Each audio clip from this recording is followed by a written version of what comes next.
Estamos de regreso en el programa y estoy ahora con Nelly Mendoza de la Asociación Vida y Familia, y en un país anómico, en un país como el nuestro. Recordaba yo a Macera cuando decía, cuando le pidieron definir al Perú y él le dijo un territorio ocupado, ¿no? Un territorio ocupado. Increíble, ¿no? No somos un país. Necesitamos entonces aprender otras cosas y comprender otras cosas. Formación de la conciencia y el mundo afectivo es el tema que nos convoca hoy. Nelly, bienvenida. ¿Cómo estás, Enrique? Buenas noches. Entonces deberíamos empezar con lo básico. ¿A qué nos referimos cuando hablamos de nuestros hijos y la formación de conciencia y su mundo afectivo? Precisamente cuando uno tiene como una conmoción social frente a un acontecimiento que pues forma parte de la historia o ha tenido que reaccionar la persona, los ciudadanos, la sociedad en pleno de otra manera, nosotros decimos que está pasando acá, ¿no? El caso muy cercano que hemos vivido hace unos días nos habla de cómo es la reflexión de los seres humanos hoy por hoy. Los más chiquitos, los de 5 o 6 años, los de 13, 14 que echan la culpa a todo el mundo porque no hicieron la tarea, nadie se los recordó, los de 17 que dicen que si tuviesen una mejor comodidad, padres más involucrados, harían mejor las cosas, y los de 25, 30, 40 años que dicen si el sistema cambiaría yo me sentiría mejor.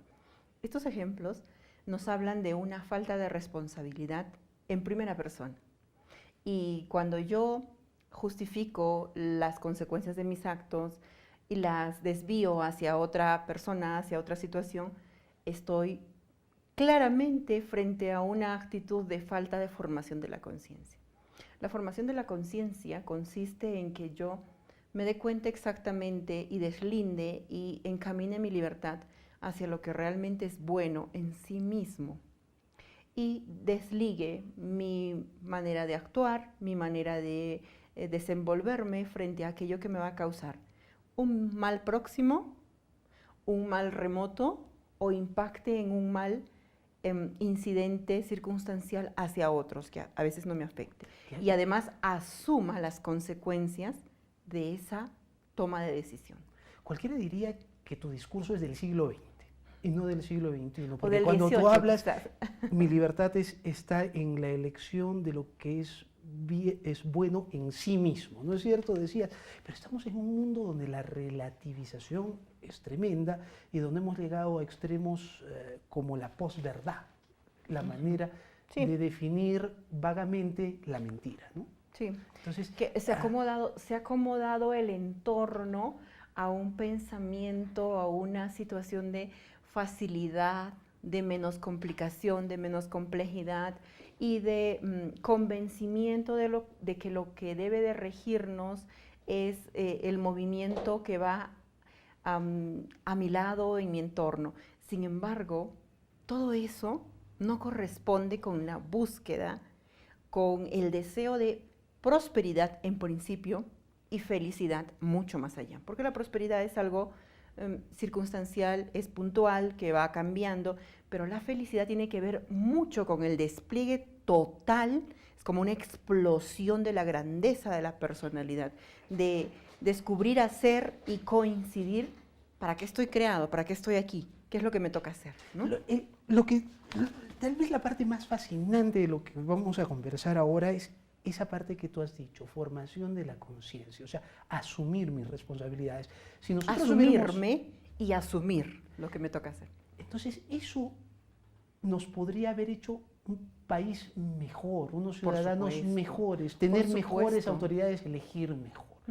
Sí, y eso lo vemos en chiquito, por ejemplo, en la comunidad familiar, el grupo familiar se descubre más próspero, más armónico, más funcional, como lo llaman los especialistas en sociología, cuando cada uno se sabe querido, se sabe valorado dentro de este grupo familiar, pero no solamente eso, sino que además dice, ¿qué me toca hacer aquí a mí? No qué le toca hacer a mi papá, a mi mamá, a mi tío, a mi abuelito, sino qué me toca hacer a mí, cómo lo hago mejor y cuáles son los caminos por los cuales tengo que llevar adelante esta decisión.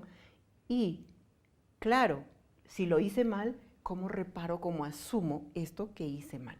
Y vuelvo a empezar. Esa formación de la conciencia es una formación que se da en el hogar, es una formación que se da en el colegio, es una formación que se da entre ambos, es una responsabilidad compartida. ¿Cómo lo hacemos? Es un proceso que se retroalimenta en la vivencia externa, pero que nace en casa. Como lo hemos dicho en otros programas, el 70% de lo que es la persona resulta que es la experiencia de vida, de relación dentro de la casa, no el 70% de lo que le dijeron los papás, del discurso bonito o del instructor que tuvo, sino de cómo vive papá y mamá su propia existencia. El testimonio marca definitivamente cómo ellos resuelven sus conflictos, cómo ellos se relacionan entre sí, cómo ven al mundo, qué opiniones lanzan mis padres frente a las circunstancias del mundo. Todo lo que ocurre en casa, pasivo o activo, está siendo un momento de alimentación de la formación de la conciencia, es decir, cómo yo voy a empezar a mirarme y a mirar mi entorno. Yo estuve leyendo unos artículos científicos interesantes que establecían una cosa que me parece muy importante y que parece que no lo comprendemos. La ejemplaridad llevada al extremo, como los programas de televisión que muestran la familia ideal, la familia Ingalls, pues, ¿no es cierto? Ese tipo de cosas hacen que muchos adolescentes entren en ansiedad y en depresión, porque comparan esas familias total y completamente ideales, donde no hay gritos, todo es comprensión, nunca hay peleas, nunca... Cuando muere alguien o faltó dinero, la cosa se soluciona y en el mejor humor posible, y lo comparan con su casa y dicen, mi casa es un desastre. Pero resulta pues que las familias Ingalls no existen, ¿no es cierto? Entonces, ¿cómo formamos conciencia cuando esas condiciones ideales no se dan y cuando esas cosas suelen combinarse? Pues, o sea, en una casa hay momentos fuertes de tensión, hay peleas, falta dinero, o no están los padres porque están trabajando, cosas por el estilo, ¿no? O sea, nadie tiene la familia ideal. Sí, comprendo perfectamente el planteamiento que nos haces, y no podemos nosotros intentar formar la conciencia, formar ciudadanos, proveer personas jóvenes con mayor estabilidad, con mejor rumbo, en función de ejemplos caóticos, ni ejemplos subliminados al extremo, ¿verdad?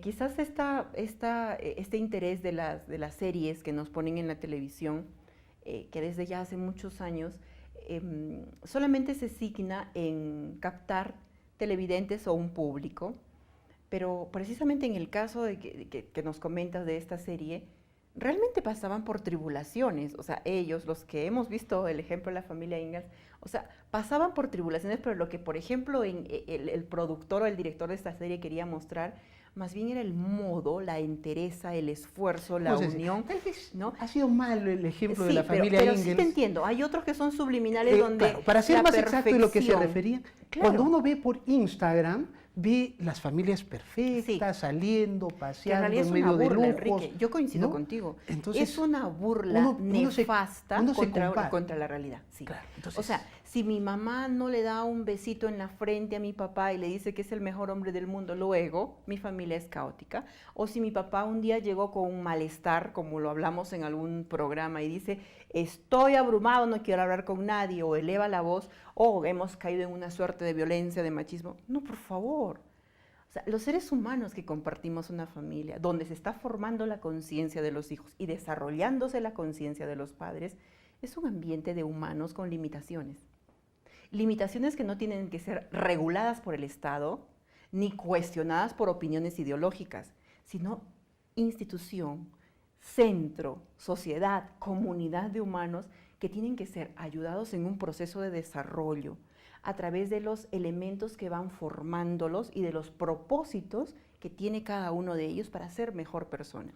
El enano de 4 años está llamado a ser un mejor hijo en obediencia, en atención, no por imposición, no por violencia, no por maltrato ni por castigos, sino porque haya un elemento de parte de los que son más grandes, los padres, que le inviten a ser mejor persona, que lo estimulen, que le pongan ejemplos, que le pongan tareas, que le propongan discernir entre lo bueno y lo malo, que le ayuden a controlar sus emociones. Todo esto forma la conciencia. Tenemos que ir a una pausa.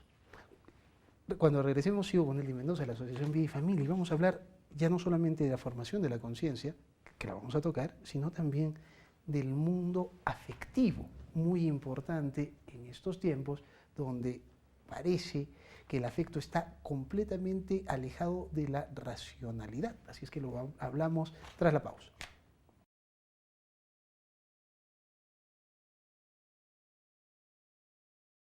Estamos de regreso en el programa, sigo con Nelly Mendoza de la Asociación Vida y Familia. Estamos hablando de formación de la conciencia en el mundo afectivo. ¿Hay una vinculación entre la formación de la conciencia y el mundo afectivo? Definitivamente, cuando una persona tiene conciencia de quién es, inmediatamente activa la valoración y la forma como se va a relacionar con la otra persona. Y obviamente la manera como nos relacionamos con los demás es valorándolos y queriéndolos. Pero ¿cómo voy a querer a alguien con quien me cruzo aquí saliendo del canal, del set? Es que no es que tengo que conocerlo mucho o quererlo de una manera bastante gigantesca, desbordante, sino por el solo hecho de ser un ciudadano, una persona que está viviendo en este tiempo, compartiendo este mundo conmigo, yo le debo respeto y algo de devoción, de cariño. El cariño implica no atropellarlo, no agredirlo verbalmente, no hacer un gesto de omisión incluso. Reconocer en el otro el semejante, o como dirían los otros, el prójimo. Exactamente. Reconocer en el otro la posibilidad de ser yo, de ser mis hijos, mis nietos o alguien que se relaciona conmigo. El mundo afectivo tiene que ver con el desarrollo y la grandeza de la inteligencia, no solo emocional, sino una inteligencia que va más allá, una inteligencia de convivencia o una inteligencia espiritual, donde el diálogo biológico, el diálogo directo, queda como suspendido, como controlado, pero sí existe un diálogo de humanidad, un humano que habla a otro humano. Es importante, me imagino, allí un sentimiento especial que se llama empatía. Empatía. Bueno, no sé si es un sentimiento, se lo podemos definir como un sentimiento. Es una emoción. En realidad la empatía es una emoción que además está determinada, que está influenciada por un alto desarrollo intelectual y también por una alta producción de oxitocina. Este neurotransmisor, la oxitocina, que es el agrado, la confianza, la compañía agradable que siento frente a otra persona, una relación positiva, un lenguaje positivo, este neurotransmisor regula todos estos estados de ánimo, todos estos estados emocionales. Y lógicamente el mundo afectivo se ve marcado por la producción de oxitocina, también por las serotonina, también por los beta-transmisores, beta-endorfinas. Todos estos elementos biológicos pues surgen inmediatamente después de la manera como yo me relaciono con los demás. En el mundo afectivo lo que a veces los papás tenemos como un poco de temor, angustia, es que nuestros hijos o nuestras hijas dependan de personas con quienes la relación es bastante desagradable, peligrosa, agresiva. Para que esto no ocurra, ¿no? Y precisamente es lo que a veces dialogamos más con los papás, es que la casa tiene que ser mucho más firme, mucho más fuerte, mucho más estable. Y la formación de la conciencia que hablábamos antes pasa por reconocer la dignidad de mi persona, reconocer la dignidad de mi cuerpo, valorarme en cuanto ser humano, reconocer que estoy en un proceso de crecimiento, de desarrollo y que con las personas con las que me voy a encontrar necesito operar prudencia, sin una psicosis o una paranoia de que no te hablo o que malo eres o buscando más bien evidencias que me hagan alejarme de ti, sino establecer un vínculo de flexibilidad, de armonía, pero siempre bajo los parámetros de prudencia. Cosa que, por ejemplo, las series o estos programas que son muy cercanos a los adolescentes, a los jóvenes, no los proponen, sino más bien, ¿qué proponen? Osadía, audacia, sin preocupación, desenfreno. Y esto es lo que nosotros como padres de familia en casa tenemos que trabajar. Ahora, hay una cuestión que es preocupante y que está en los canales que ven nuestros hijos pequeños, ¿no es cierto? O sea, uno mira una serie de Disney y en Disney lo que encuentra es que los niños gobiernan se gobiernan y los padres son unos idiotas, ¿no es Opina, cierto? O sea, ni opina. son aniñados, son irresponsables o están total y completamente ausentes, ¿no es Sí, cierto? sí, sí, Entonces, sí. Necio, eso, totalmente necio. Es una producción totalmente necia, destructora, que en lugar de ir en coherencia con todas estas unidades de gobierno, todos estos organismos multinacionales como por ejemplo la UNICEF, que habla mucho de los derechos de los niños, del respeto a los niños, cuando esta misma organización promueve estas películas, estos programas, estas series que nos nombras. ¿Qué es lo que quiero realmente con el niño? Ayudarlo a que se desarrolle en un marco de disciplina, de límites que además son provechosos para él, o estoy haciendo de él un poder absoluto, estoy creando en él un poder absoluto que lo va a destruir. Cuando un niño se empodera, él elige, él gobierna, él propone, él cuestiona, él dirige todo, se va a destruir, porque todo lo que proponga va a ir en la medida exactamente de su inexperiencia, de su poca capacidad de respuesta. Un niño frente a una situación de vulnerabilidad, frente a una situación de lesión, de daño, de agravio, él mismo no va a poder cuidarse, ni protegerse, ni rehabilitarse. Necesita de los padres, necesita en todo momento. Los papás jamás, Enrique, los papás jamás podemos ceder a los modelos que nos están proponiendo.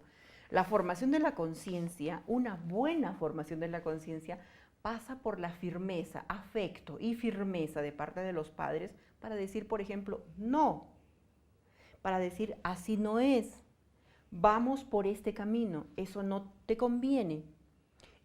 No confundamos esta, esta enajenación que nos dice que cuando uno le contradice al niño, cuando le pone pautas de disciplina o cuando simplemente le da un castigo en casa, estamos yendo contra los derechos del niño o estamos violentándolo. No. Los mejores jóvenes, los que dicen que si encontraron un rumbo en la vida, precisamente el rumbo en la vida lo encontraron en aquellos momentos donde estaban reparando el error o el daño que causaron a ellos mismos o al hogar, o el poco cumplimiento de sus deberes, los únicos deberes que tienen a la edad de 15, 14 años, que es el rendimiento escolar. No podemos rendirnos a eso. Te agradezco mucho. Esto puede ser una introducción y me comprometo a traer a Nelly Mendoza para Gracias. Profundizar un poco más en este aspecto, sobre todo en el mundo afectivo, cómo educar el mundo afectivo. Creo que eso es importante para la familia. Gracias, Nelly.